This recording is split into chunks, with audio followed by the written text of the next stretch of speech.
Hey guys, balik na po ta diri sa tong dito Wi-Fi Pro guys. So kini siya guys, pang indoor lang ni dili ni pwede siya kuan matauran o outdoor antenna like mga hybrid antenna, parabolic. So ang atong buhaton na ni karon guys, ato ning condemn guys. So mao po ning nag-order ko og SMA connector. Female ni siya guys. Na. So mo na ni atong tanggalon karon. Tara guys, nakuha na akong technique guys. Kailangan na alalay guys nga ni guys. So matanggal na siya guys. So mo ni ang sulod. So ang atong ilisdan guys, kini siya yung duha. Ato ning pangtanggalon kay ilisdan ato ning atong gipalit na female SME. So nakita na nyo guys, oh same siya o kuan. So kini ang duha atong pang ilisdan. So kini siya kung matanggal na ni siyang duha guys, dili na ni siya mo gana. So ato lang i-plaster og tarong guys kung asa para kanang dili pod magkuan ba sa gabal ang wire. So maybe diri na lang siguro nato pangbutang guys. Diri.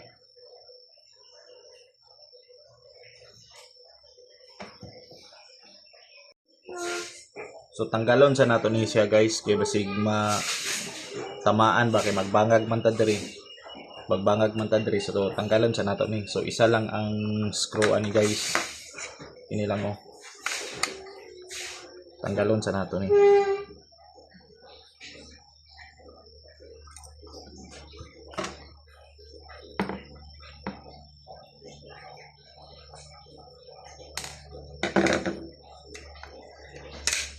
Tapos tanggalon nato ni siya guys.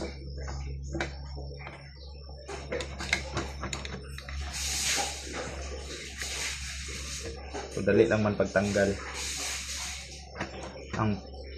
Ang pangutana ni sulod unya guys kung dali ra ba daw.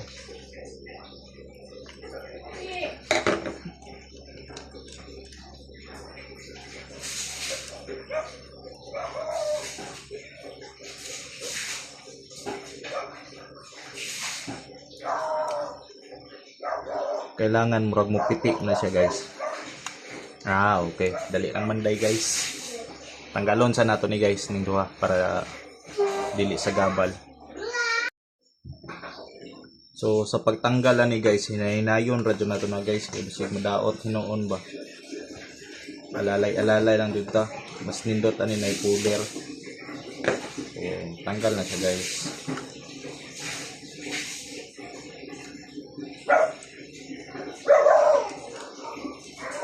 Ano ni ang sulod.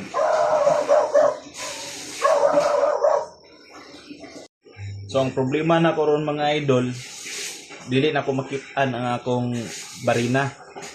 So diskartian na natog bangag ricocillo mga idol kung kaya ba. So goods na guys, ato nang na kuan guys oh. Na diskartian na nato guys. Gigamitan na nato sundang guys kini guys oh. Tapos alalay gunting lang gyapon. Gamit kayong gunting guys. So atong isulod na guys ang kuan kining female nga SME.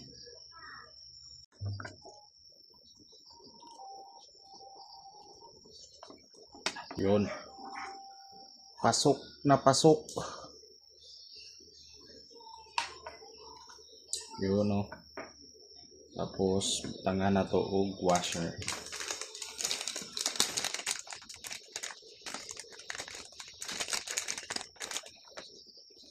Tangan na to washer guys para dili dagan ba.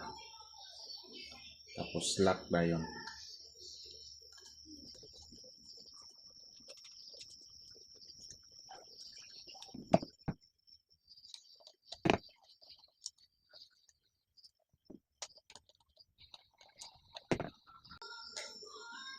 So okay na mga idol, nataod na itong duha. So, balik na ito mga idol, tapos atong ibalik ng ihang screw diri mga idol, isa ka buo.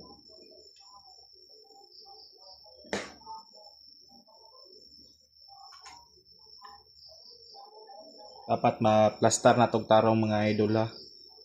Kaya basig din ata ka saksak ani glan cable og dili na nato makuha ang SIM. So dapat plaster dyan ang mga idol. Ilang kay natuhugton mga idol kay basig buak hinuon ba.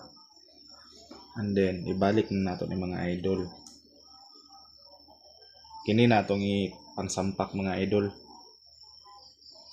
Taod ng isa mga idol dito na po ito pikas.